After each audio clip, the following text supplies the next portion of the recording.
घेऊन पाहिली. जिल्ह्याचे नेते आले, राज्याचे नेते आले, देशाचे नेते आले. म्हणजे आज जे आले ते मला पत्रकार किरण बाबळेने विचारलं की आज देशाच्या नेत्या प्रियंका गांधी येऊन गेल्या, तुम्हाला वाटतं काही बदल होईल? म्हटलं आता या प्रियंका गांधींना नवनाथ महाराजांचं मंदिर कुठे माहिती आहे का? प्रियंका गांधींना माहिती आहे का की या ठिकाणी स्वप्नील गाडेकर आणि सचिन मेत्रे एकत्र कसे आणायचे? जे व्यक्ती या स्वातंत्र्यानंतर पहिल्यांदा राहत्यामध्ये आले त्यांच्यावर राहता कसा विश्वास ठेवणार? आणि या ठिकाणी प्रत्येक वेळेस मगाशी गाडेकर साहेब मागच्या आठवड्यामध्ये महाराष्ट्राचे जाणते राजे इथं वीरभद्र महाराजांच्या प्रांगणामध्ये येऊन गेले. दर 5 वर्षामध्ये एकदा येतात. जेव्हा जेव्हा तरी विखे पाटील उभे असतात तेव्हा ते येतात. हे दोन्हीही व्यक्तिमत्व अवकाळी पावसासारखे आहे. आणि अवकाळी पाऊस हा शेतकऱ्यांसाठी सगळ्यात नुकसान देणारी गोष्ट असते. म्हणून अवकाळीच्या भरोशावर आपण आपली शेती करणार नाही. जो सातत्य ठेवतो, जो लोकांसाठी अविरतपणे काम करतो, त्याच्या मागे जनता उभी राहते. आणि मग जेव्हा मी हा विचार केला की आता राहिला काय, जिल्ह्याचे नेते आणून पाहिले, राज्याचे नेते आणून पाहिले, देशाचे नेते आणून पाहिले, तुम्हाला आश्चर्य वाटायला नको की 18 तारखेला सांगत्याला समोरचे उमेदवार हे कधी यदा कदाचित असं होऊ शकतं की अमेरिकेचे राष्ट्रपती देखील या ठिकाणी त्यांच्या प्रचाराला येऊ शकतात.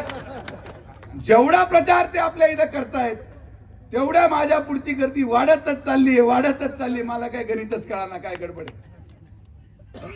10 सभा घेऊन झाल्या तरी इथं एक मत हालायला तयार नाही. मी फक्त 1 आठवडा फिरून आलो तरी लोक म्हणायचे आता हा पडला.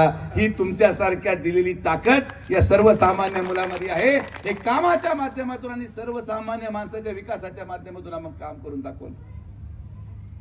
आज आपल्याला फार चर्चा आणि भाषण करायची गरज नाही. मी काय फार तुम्हाला विश्लेषण करणार नाही. सोप्या भाषेत मतदानाचं महत्व काय हे अवघ्या 5 मिनिटांमध्ये सांगतो. अनेक लोक आज इथे आलेले या राहत्या तालुक्यांनी ठरवलंय आमदार कोण करायचं. तुम्ही कितीही भाषण करा, तुम्ही कितीही पॅम्पलेट वाटा, बऱ्याच लोकांचं ठरलेलं आहे की आमदार कोण आहे. पण जे बांधावरचे लोक असतात, जे हा विचार करतात की आता आपण काय केलं पाहिजे यावेळेस, त्यांना मी एक फॉर्म्युला सांगतो आणि तो फॉर्म्युला तुम्ही अवलंबात आणा.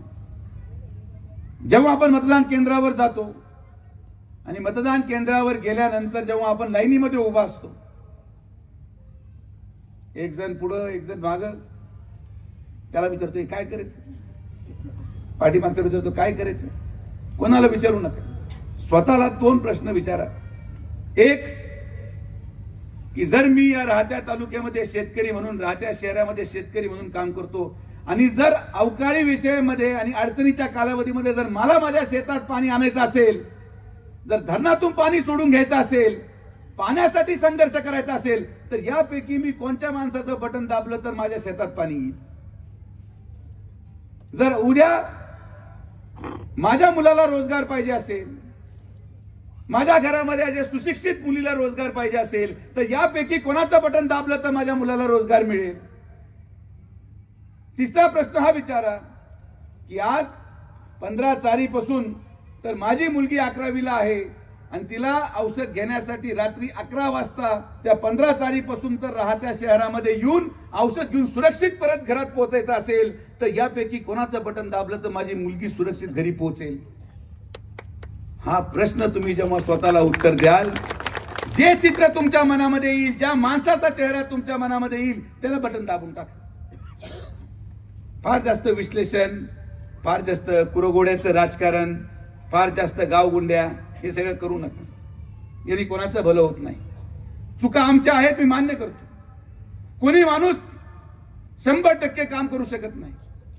पण आपण आज या ठिकाणी एवढे काम करून आपल्या पुढे आज मत मागण्यासाठी आलेलो आहोत. MIDC असेल, आपण पुस्तिका छापली. मी मान्य करतो की सर्वसामान्य माणसाला आमच्यापर्यंत पोहोचून दिलं जात नव्हतं. मी मान्य करतो की आम्ही आल्यानंतर ठराविक 10 लोकांच्या पलीकडे जनसामान्य माणूस आम्हाला पाहू शकत नव्हता, पण आज ते बंधन सुजयविखे तोडतो. मी यापुढे राहत्यामध्ये आल्यानंतर माझ्या भोवती कोणीही थांबणार नाही, फक्त तुम्ही आणि मी एवढंच आपलं राहणार, हा शब्द तुम्हाला देतो. यापुढं आपण या सगळ्या नेते मंडळीला मी सांगितलेलं आहे की जो मी आल्या ज्याच्या भागामध्ये आलो नसेल आणि तो जर दिसला तर त्याचं तिकीट कट.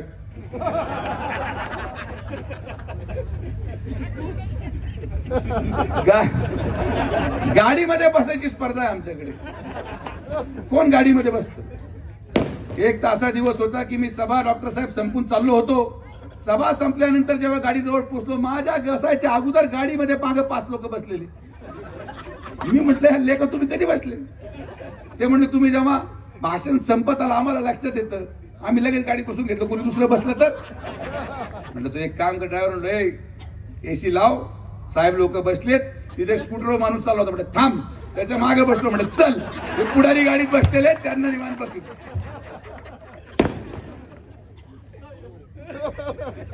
लोकांना प्रश्न मांडायचा असेल, आणि हे आमच्या साहेबांचा एक मोठा दोष आहे. साहेब जेव्हा गावाच्या मिटिंगला जातात, एखाद्या वॉर्डात जातात, तर लोक एकदम पूर्ण चार्ज होते की आज तर साहेबांना सांगितलं की हा माणूस किती त्रास देतो तुमचा आम्हाला.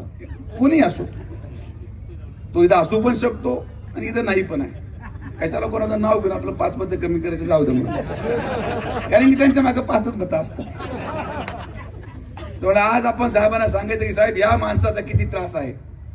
आपण साहेबांना सांगू, साहेबांनी काय सांगून ठेवले, काळजी जे बोलायचं मोकळं बोला.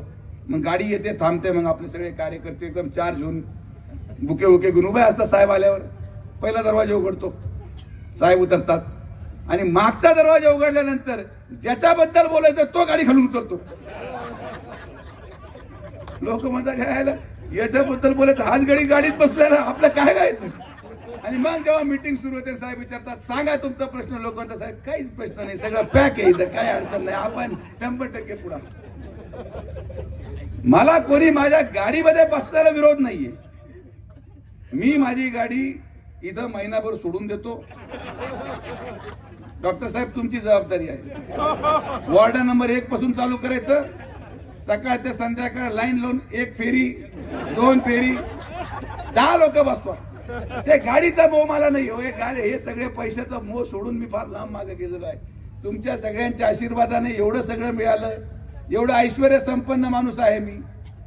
तुम्ही मला सांगा, मला हे सगळं करून काय मिळतं? एवढं वन फिरतो, याला मुरुम टाक, त्याला डीपी लाव, याला हे कर, याची चारी काय साध्य होत? नगर अध्यक्ष कोणी जरी झाला तरी मुरुम फक्त सुजयविखेच टाक. आमचे लोक पदासाठी भांडतात, आणि नगराध्यक्ष कोणी जरी झाला तरी डीपी आणि पोल शिफ्ट कर सुजयविखेच करतो.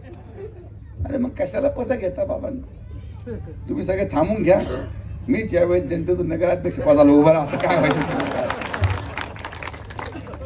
मजा केलं बरं का? तुम्ही माझा कार्यक्रम लावा, तुम्ही भांडत बसा. तुम्हाला काय त्याला उभं राहा, एकामेकाला पाडा, कोणालाही बसवा घोड्यावर, काही अडचण नाही. मूलभूत प्रश्न हो, कोणीच प्रश्न नाही मांडला. आमचे नेते काय प्रश्न मांडतात? साहेब तो फुटला बरं का त्या वस्तीवर, साहेब हा तुमच्याबद्दल असं बोलत होता, साहेब रात्री त्यांची मिटिंग झाली. ठीक आहे म्हटलं, रात्री त्यांची गुप्त मिटिंग झाली इथपर्यंत ठीक होत, पण तू त्या मिटिंगला काय करायला गेला होता ते पहिलं सांग. तू त्या मिटिंगला करायला काय गेला होता? मला कळत नाही. जे विरोधकांमध्ये चालतं आमच्या लोकांना माहिती होतं कसं, याचाच अर्थ आमच्या लोकांची पण सेटिंग तिकडे आहे, एवढं कळत नाही या लोकांना. अरे न्यूरोसर्जन माणूस आहे, आपलं डोकं एकदम पोचलेलं आहे. त्यामुळे मूलभूत प्रश्नांना आपण हात घातला. डॉक्टर साहेब, उद्याच दुपारी 12 वाजता मी मागच्या 1 महिन्यामध्ये राहत्याच्या पाणी पुरवठा योजनेसाठी 2.25 कोटी रुपये खर्च करून जो फिल्ट्रेशन प्लांट बसवलाय, उद्या 1 वाजता स्वच्छ पिण्याचं पाणी प्रत्येकाच्या नळामधून निघेल, शब्द सुजयविखे. हे काम आपण करून दाखवतो. आपण कामाच्या जीवावर, कामाच्या जोरावर मतं मागतो. जनसामान्य माणसाच्या प्रश्नाची सोडवणूक करून मतं मागतो. आणि म्हणून माझी आपल्याला हात जोडून विनंती आहे की एक ऍप आपण बनवलाय, जनसेवा युवा मंच. तुमच्या घरामध्ये असलेले मुलं, नातू, भाऊ त्याच्या मोबाईल मध्ये तो जनसेवा युवा मंचचा ऍप डाउनलोड करा. ऍप डाउनलोड केल्यानंतर तुमची गटर तुमले फोटो काढायचा, तुमचे लाईट बल्ब उडाला फोटो काढायचा, तुमच्या ठिकाणी मुरुम पडला नाही फोटो काढायचा. फोटो काढून माझ्या मोबाईलवर त्या ऍप मध्ये टाकला, 5 सेकंदामध्ये माझ्या सॉफ्टवेअर मध्ये येईल. 5व्या दिवशी माझा माणूस येऊन तुम्हाला भेटेल आणि महिन्याभरात तुमचं काम मार्गी लागलं जाईल. पुढाऱ्यांची गरजच नाही. त्याच्या पुढे तुम्हाला अर्जाची गरज नाही आणि कुठलीही गरज नाही. मी म्हणत नाही की तरी 100% कामं संपतील, पण यदा कदाचित एखादं काम मागं राहील हरकत नाही. शेवटी तुम्हाला मी सोडून कोणी नाही आणि मला तुम्ही सोडून कोणी नाही. आपला हिशोब एकदम क्लिअर आहे. दुसऱ्या लोकांच्या भानगडीत पडू नका. हे सगळे आता काय मी बोलू शकत नाही, दुर्दैव असा प्रश्न आहे.